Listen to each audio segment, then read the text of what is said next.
आपण पाहत आहात EDTV, बातमी अशी जिच्यावर तुम्ही ठेवणार विश्वास। गुंतवणूकदारांची फसवणूक करण्याचा जणू काही बीड जिल्ह्याने विडाच उचलला आहे। जिल्ह्यातील क्रेडिट कोऑपरेटिव्ह सोसायट्यांच्या माध्यमातून ही फसवणूक होत आहे। यापूर्वी ज्ञानराधा मल्टीस्टेट, राजस्थानी मल्टीस्टेट या कोऑपरेटिव्ह क्रेडिट सोसायट्यांनी गुंतवणूकदारांची कोट्यावधींची फसवणूक केल्यानंतर आता मुख्य कार्यालय बीड असलेल्या Shri Sairam urban multi-state cooperative credit सोसायटीने गुंतवणूकदारांची फसवणूक केली आहे।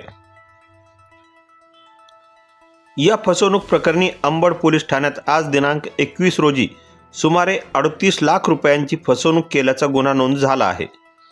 लक्ष्मण सावंत आणि इतरांनी दिलेल्या तक्रारीवरून संस्थेचे अध्यक्ष साईनाथ परभणे, उपाध्यक्ष, संचालक मंडळ आणि व्यवस्थापकांविरोधात हा गुन्हा नोंद झाला आहे। अंबड पोलीस पुढील तपास करीत आहेत। सविस्तर बातमी वाचण्यासाठी लॉग इन करा www.edtvjalna.com।